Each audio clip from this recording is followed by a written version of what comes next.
말씀 전하도록 하겠습니다. 어렸을 때 이제 학교 수업 시간 중에 먹과 붓을 가지고 화선지에 글을 쓰는 시간들이 미술 시간에 꼭 있었던 것 같습니다. 요즘 학생들은 이런 걸 잘 모르더라고요. 벼루 이런 거 잘 모르더라고요. 먹에다 이게 벼루에 먹을 갈아가지고 붓을 가지고 글을 쓰는 그런 시간이 있었는데 꼭 그 시간이 지나면 이제 어딘가에 이렇게 손이라든지 옷이라든지 먹이 묻어 있었던 기억이 납니다. 아무리 깨끗하게 손에 안 묻히려고 해도 이렇게 하다 보면 묻게 되더라고요. 근묵자흑이라는 말이 있습니다. 먹을 가까이 하면 검어진다는 뜻으로 나쁜 사람과 가까이 하면 나쁜 행동에 물들게 된다는 것입니다. 이 말처럼 사람들은 좋은 행동보다는 나쁜 것을 쉽게 본받게 되어 있습니다. 그렇지 않나요? 우리는 좋은 것을 본받기는 어려운데 나쁜 것을 본받기는 굉장히 쉽습니다. 아이들을 보면 나를 안 닮았으면 하는 그 부분, 내 모습 이런 것들은 좀 안 닮았으면 하는 그 부분이 있는데 꼭 그런 모습을 닮아 있는 것을 볼 때가 있습니다. 우리의 모습을 한번 생각해 보기를 원합니다. 우리는 선한 것을 본받기가 쉬운가, 아니면 악한 것을 본받기 쉬운 존재인가? 고등부 학생들과 이 제자 훈련을 하는 교재에 보니까 이런 질문이 있었어요. 그 화면을 한번 보여주시면요, 보기 중에 저절로 되는 것에 표시해 보세요. 이런 질문이 있었고요.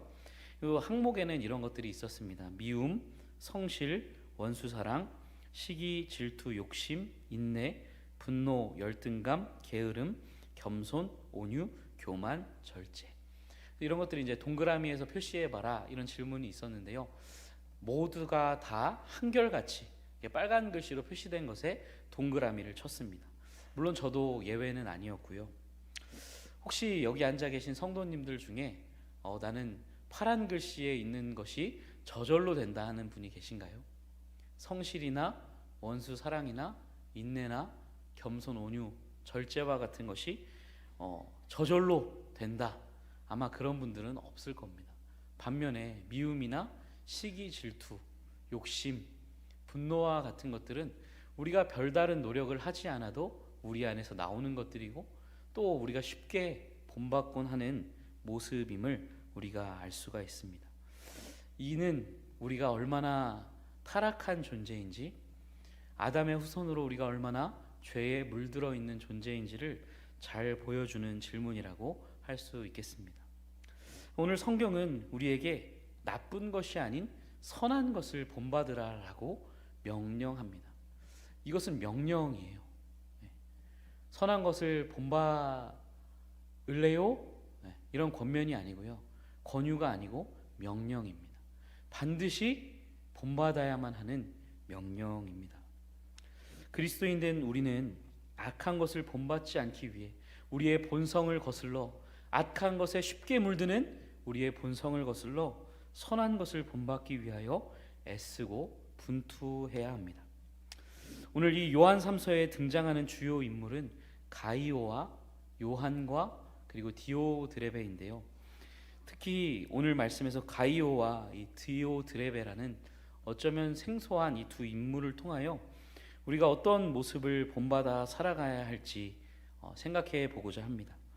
1절 말씀에 보시면은 사도 요한은 자신을 장로라고 소개하면서 내가 참으로 사랑하는 가이오에게 편지한다라고 말을 합니다. 그러면서 2절에서 요한은 가이오를 위해 이렇게 간구하는데요. 우리 2절 말씀 같이 한번 읽어보겠습니다. 시작. 사랑하는 자여, 내 영혼이 잘됨 같이 내가 범사에 잘되고 강건하기를 내가 간구하노라. 아멘. 많은 성도들이 좋아하는 구절 중에 하나입니다. 사랑하는 자여, 내 영혼이 잘됨 같이 내가 범사에 잘되고 강건하기를 내가 간구하노라. 여러분, 우리는 이 간구를 참 좋아하는데요, 이 구절에서 범사가 잘되고 강건하는 것에 우리의 관심과 초점이 가 있습니다. 그렇게 되고 싶은 것이 사실 저의 마음이기도 하고 우리 모두의 마음일 것입니다. 우리는 연약한 육신을 입고 살아가는 존재들이기에 이 범사가 잘 되고 또 강건한 것은 우리에게 굉장히 필요한 일인 것 같아요. 주님께서도 우리의 필요를 아시고 또 채우시는 하나님이시기도 합니다. 그러나 우리가 이 구절에서 먼저 주목해야 할 것은, 범사가 잘 되는 것보다 먼저 주목해야 할 것은 내 영혼이 잘됨 같이라는 말씀이에요. 이것은 그의 영혼이 지금 잘 되고 있으니 그와 같이 너의 범사도 잘 되기를 바란다는 간구입니다. 여러분들의 영혼은 잘 되고 계십니까? 범사가 잘 되기 이전에 우리의 영혼이 잘 되어 가고 있습니까? 한번 스스로에게 질문해 보시기 바랍니다. 내 영혼은 잘 되고 있는가? 저도 한번 저에게 물어보겠습니다. 내 영혼은 잘 되고 있는가? 여러분, 요한은 대체 이 가이오라는 인물의 어떤 모습을 보고 그의 영혼이 잘 되고 있다, 그의 영혼이 건강하다, 이렇게 평가할 수 있었을까요? 우리 3절로 4절 말씀입니다. 같이 한번 읽어보겠습니다. 시작. 형제들이 와서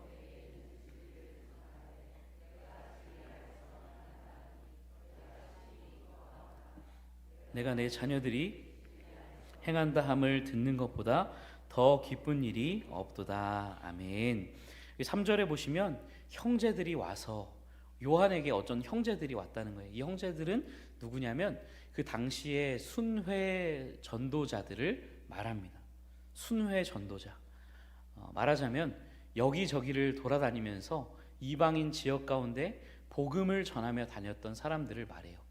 그 사람들이 여기저기 돌아다니다가 가이오라는 이 인물이 살던 곳까지 이르렀고 그곳에서도 복음을 전했어요. 그러다가 가이오라는 사람을 만나게 되었던 겁니다. 그들은 가이오를 만나서 이 가이오라는 사람과 함께 지내며 이 사람이 어떤가, 어떤 사람인가, 그 사람의 진면목을 보았고 그 사람들이 요한에게 돌아와서 가이오가 과연 어떤 사람인지를 요한에게 일러 주었던 것이죠. 그 순회 전도자들, 그 요한이 형제들이라고 부르는 순회 전도자들이 가이오를 만나고 와서 요한에게 전했던 그 말은 무엇인가? 가이오에 관해 이렇게 말했습니다. 3절 하반절에 보면 내가 진리 안에서 행한다 하니 내가 심히 기뻐하노라. 이 순회 전도자를 통해 들은 것은 이 가이오라는 사람이 진리 안에서 행한다는 것이었어요. 진리 안에서 행한다는 것이었습니다. 여러분, 진리 안에서 행한다는 게 뭘까요? 말씀 안에서 살아간다는 겁니다. 그냥 말씀을 읽기 좋아하고 거기서만 만족하는 것이 아니고 그것에 말씀을 받고 감동하여 눈물을 흘리는 것에 그치는 것이 아니고 진리 안에서 행한다는 것은 받은 말씀을 가지고 그대로 살아갔다는 것을 의미합니다. 요한은 그 형제들, 즉 순회 전도자들이 가이오의 그런 모습을 보고 돌아와 그에게 보고해 준 것을 듣고는 너무나 기뻤다라고 이야기합니다. 4절에 보면요, 내가 내 자녀들이 진리 안에서 행한다 함을 듣는 것보다 더 기쁜 일이 없도다. 이어서 5절로 8절에 보시면 이 가이오가 그러면 과연 진리 안에서 행한 일이 무엇인가? 가이오가 말씀을 따라 살았다고 하는데 그것이 구체적으로 무엇인가 하는 것이 5절로 8절에 나오고 있습니다. 이 가이오가 진리를 따라 살아가는 삶은 무엇이었냐면 다름 아닌 이 순회 전도자들을 맞아들이고 그들을 극진히 대접하는 일들을 가이오가 행했다는 거예요. 그럼 5절 6절 말씀에 보면요, 요한은 이렇게 말합니다. 사랑하는 자여, 내가 무엇이든지 형제 곧 나그네 된 자들에게 행하는 것은 신실한 일이니 그들이 교회 앞에서 너의 사랑을 증언하였느니라. 내가 하나님께 합당하게 그들을 전송하면 좋으리로다. 아멘. 이 5절에서 형제 곧 나그네 된 자들은 순회 전도자들을 말해요. 그러니까 이 순회 전도자들을 이 가이오가 신실하게 대접했다, 맞아주고 그들을 극진히 대접하는 일들을 가이오가 행했다는 겁니다. 그래서 이들은 그 가이오에게 받았던 이 극진한 대접을 요한에게 가서 말했던 거예요. 우리가 전도하면서 그 가이오란 사람을 만났는데 가이오가 우리에게 잠자리도 제공해주고 먹을 것도 주고 우리가 떠날 때의 여비까지 주었습니다 라고 가이오의 사랑을 요한에게 가서 증언했다는 것입니다. 여러분, 낯선 곳에서 따뜻한 환대를 받아본 경험이 있으신가요? 우리는 낯선 나그네를 따뜻하게 환대하는 자들입니까? 저는 대학교 4학년 때 제가 제일 멀리 가본 나라가 우즈베키스탄입니다. 중앙아시아에 있는 이 우즈베키스탄으로 2주간 단기 선교를 다녀온 적이 있습니다.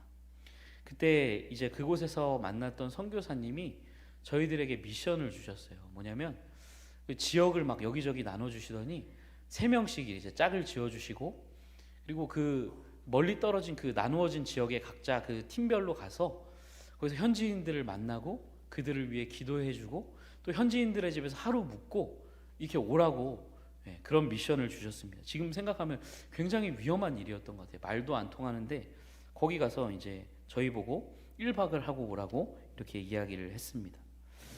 말도 통하지 않는 곳에서 이제 지내야 했는데요. 저와 함께 짝이 된 이 2명의 친구들이 버스를 타고 이제 사마르칸트라고 하는 지명도 낯선데요. 밤새 버스를 타고 갔습니다. 그래서 아침에 거기에 도착해서 아침을 먹고 그 지역을 돌아다니면서 사람들을 만나고 위에서 기도해주고 그 땅을 위해 기도하고 또 사람들을 만나고 이렇게 그 지역을 이렇게 다녔는데요. 그때 길을 가다가 이제 날이 저물어 갈 때였어요. 이제 잘 곳을 구해야 되잖아요. 돈도 얼마 없고 어딘가에선 자야 되는데 갑자기 누군가가 한국말로 저희에게 말을 거는 거예요. 한국 사람이냐고. 저희는 한국 사람인 줄 알았는데 우즈베키스탄 현지인이었습니다. 현지인이 한국말로 한국 사람이냐는 거예요. 그래서 한국 사람이라고 깜짝 놀랐죠.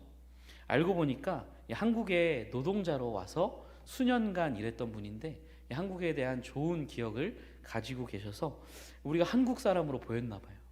제가 얼굴이 까맣긴 하지만 한국 사람으로 보였던 것 같아요. 그래서 자기 집으로 이제 맞이해주고 따뜻한 잠자리도 제공해주고 또 저희를 극진히 대접해주고 그 다음 날은 막 자기 마을까지 막 이렇게 주변에 있는 관광지까지 함께 데려가줬던 기억이 있습니다. 여러분, 언어도 통하지 않는 낯선 땅에서 받았던 그 환대는 저에게 지금까지도 너무나 생생해요. 20년 가까이 그 아직까지도 너무나 감사하고 고마운 기억으로 남아 있습니다. 여러분, 당시 순회 전도자들은요 복음을 전하기 위해 낯선 이방 땅에 머물러야만 했어요. 외로웠을 것이고 어려운 상황에 처하기가 쉬웠을 것입니다. 게다가 오늘 그 요한 3서 7절에 보면 이 순회 전도자들은 이방인에게서 아무것도 받지 않는 자들이라고 되어 있어요. 복음을 전하면서도 아무것도 대가를 바라지 않고 복음의 사역을 감당했던 자들이었습니다. 아마도 이 복음 전파의 어떤 이 장애물이 되지 않기 위하여 그들은 아무것도 받지 않고 복음을 전했던 것으로 보입니다. 바울도 고린도전서 9장 12절에서 이렇게 말했습니다. 다른 이들도 너희에게 이런 권리를 가졌거든 하물며 우리일까 보냐. 그러나 우리가 이 권리를 쓰지 아니하고 범사에 참는 것은 그리스도의 복음에 아무 장애가 없게 하려 함이로다.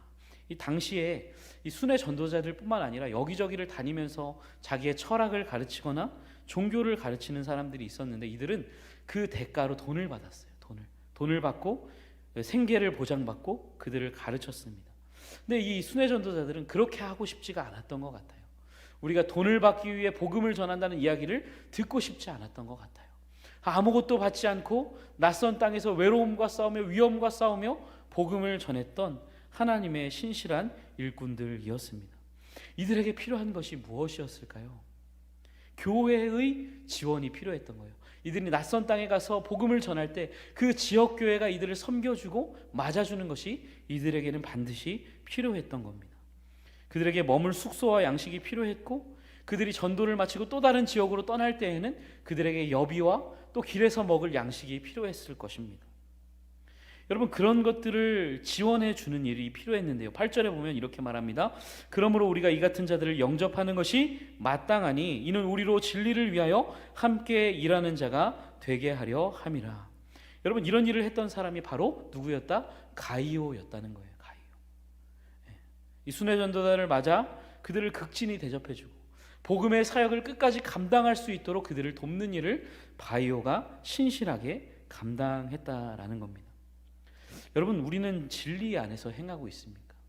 여러분, 가이오가 진리 안에서 행했다고 말하잖아요. 진리 안에서 행한다는 게 뭐예요? 형제들을, 이 순회 전도자를 뭐라고 부르냐면 형제라고 말해요. 5절에 보면 내가 무엇이든지 형제 곧 나그네 된 자들. 이 나그네는 낯선 사람인데 그럼에도 불구하고 그들은 형제라는 거죠. 형제를 사랑으로 대접하는 거, 외면하지 않는 거, 복음의 사역을 외면하지 않는 것, 이것이 바로 진리 안에서 행하는 일이었다고 이야기하고 있습니다. 여러분, 범사가 잘 되는 것 중요하죠. 그러나 그보다 앞서 중요한 것은 영혼이 잘 되는 것입니다. 영혼이 잘 된다는 것은 우리가 진리 안에서 행하는 것이고, 진리 안에서 행한다는 것은 곧 진리의 말씀을 따라 형제를 외면하지 않고 우리가 돌아보는 일, 또 더 나아가 복음 사역에 우리가 적극적으로 동참하는 일이 우리가 진리 안에 행하는 삶임을 우리가 믿으시기를 바랍니다. 여러분, 우리는 9절, 우리가 읽은 말씀은 9절부터 나오는데요. 9절에는 이 가이오와 대조되는 부정적인 인물이 나와요. 그의 이름은 디오드레베입니다. 9절에서 요한은 그에 대해 이렇게 말합니다. 우리 9절 같이 한번 읽어보겠습니다. 시작. 내가 두어 자를 교회에 썼으나 그들 중에 으뜸되기를 좋아하는 디오드레베가 우리를 맞아들이지 아니하니. 이 디오드레베가 무엇을 좋아했다고 되어 있나요? 으뜸되기를 좋아하는 사람이었다. 최고가 되기를 좋아하고, 권력을 갖기를 좋아하고, 이 권력과 지위에 눈이 멀었던 사람이 바로 디오드레베였어요. 그는 진리에 관심이 없어요. 형제들에게 관심이 없습니다. 복음 전파에 관심이 없어요. 그의 관심은 으뜸이 되는 거. 내가 이 교회에서, 내가 이 공동체 안에서 으뜸이 되고 높임을 받고 권력을 갖게 되는 것이 디오드레베의 원함, 바람이었습니다. 그럼 이 디오드레베가 어떤 일을 했다고 말하나요? 우리를 맞아들이지 않았다. 요한뿐만 아니라 이 순회 전도하러 온 사람들을 배척하는 거예요. 맞아들이지 않아요. 10절에서 요한은 이렇게 말합니다. 그러므로 내가 가면 그 행한 일을 잊지 아니하리라. 그가 악한 말로 우리를 비방하고도 오히려 부족하여 형제들을 맞아들이지도 아니하고 맞아들이고자 하는 자를 금하여 교회에서 내쫓는도다. 심지어 어떻게 했대요? 자기만 그들을 배척하는 게 아니라 그들을 영접하고 환영하고 대접하는 자를 교회 밖으로 쫓아냈다는 거예요. 굉장히 악한 사람이죠.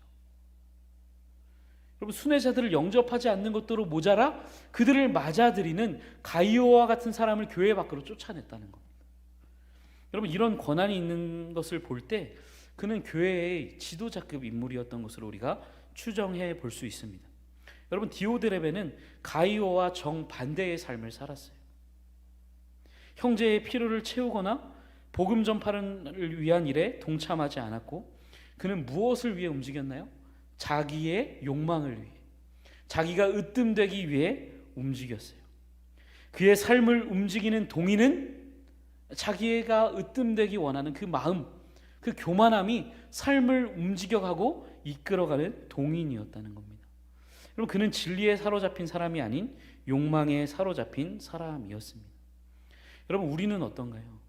우리의 삶을 움직이는 동력, 그 동의는 무엇입니까? 여러분, 진리의 말씀이 우리의 삶을 움직이는 동력입니까?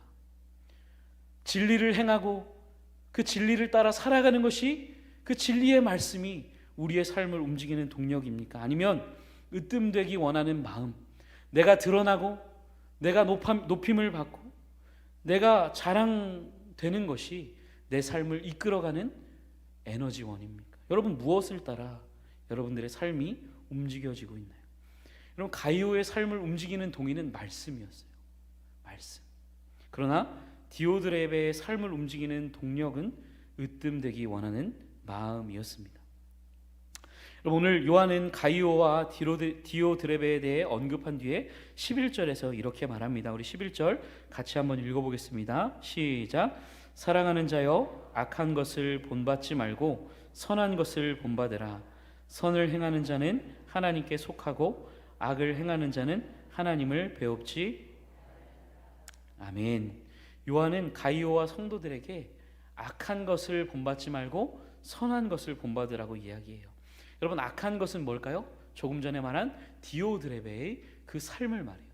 그것을 본받지 말고 가이오가 갔던 그 삶, 영혼이 잘 되었던 그 삶, 진리 안에서 살아갔던 그 삶을 본받아라 라고 성경은 우리에게 명령하고 있습니다. 여러분, 누구를 닮기를 원하십니까? 가이오를 본받는 여러분들 되실 수 있기를 바랍니다. 우리는 무엇보다도 우리의 본은 예수님이죠. 예수님입니다. 예수님께서는 자기가 세상을 떠날 때가 된 줄로 아시고 식사 자리에서 일어나 제자들의 발을 종처럼 씻겨주셨어요. 그러면서 제자들에게 말씀하셨습니다. 내가 너희에게 행한 것 같이 너희도 행하게 하려 하여 본을 보였노라. 주님은 우리에게 본을 보이기 위하여 십자가를 지셨습니다. 여러분, 우리가 주님의 본을 따라 살아가시기를 바라요. 그리고 우리가 또 본을 보임으로 또 다른 사람이 그 우리의 모습을 보고 우리의 본을 따라오는 그런 은혜가 우리에게 있기를 바랍니다. 여러분, 선한 것을 본받으라 라고 말하면서 마지막으로 이런 말을 붙입니다. 선을 행하는 자는 하나님께 속하고 악을 행하는 자는 하나님을 배웁지 못하였느니라. 굉장히 두려운 말씀입니다. 누군가 어떤 삶을 살아가는지를 보면 그가 하나님을 아는지 모르는지 알 수 있다는 거예요. 우리가 하나님을 아는가? 하나님을 안다고 하지만 모르는가? 그것을 가리는 시금석은 우리의 삶이라는 것입니다. 선을 행하는 자는 하나님께 속하였고 악을 행하는 자는 하나님을 배웁지 못하였다라고 이야기합니다. 오늘 성경에 대입해서 보면 가이오는 하나님을 아는 자였고 디오드레베는 하나님을 배웁지 못한 자였다는 거예요. 그런데 충격적인 것은 가이오나 디오드레베 이 둘은 모두 주님을 믿는다고 고백하는 자들이었다는 거죠. 가이오도 그랬고 디오드레베도 그랬고 둘 다 예수님을 믿었고 믿는다고 말했고 교회에 소속되어 있었던 사람들입니다. 그러나 한 사람 가이오만 하나님을 진정으로 아는 자였다는 겁니다. 디오드레베는 신자라고 고백했지만 하나님을 모르는 자였다고 오늘 성경은 우리에게 말씀하고 있습니다. 성도 여러분, 말씀을 정리하겠습니다. 오늘 본문은 가이오와 이 디오드레베의 삶을 대조하면서 선한 것을 우리에게 본받으라라고 말씀하고 있습니다. 선한 가이오와 같은 삶을 사는 자가 곧 하나님을 아는 자라, 영혼이 잘 되는 자라 말씀하고 있습니다. 여러분, 우리가 악한 것을 본받지 말고 선한 것을 본받으시기를 주님의 이름으로 축원드립니다. 선한 데는 지혜롭고 악한 데는 미련한, 악한 데는 미련해질 수 있기를 주님의 이름으로 부탁을 드립니다. 그렇게 영혼이 잘 되고 더 나아가 하나님의 은혜 가운데 범사가 잘 되는 은혜가 여러분 모두에게 있으시기를 주님의 이름으로 축원드립니다. 찬송가 283장 찬송하겠습니다.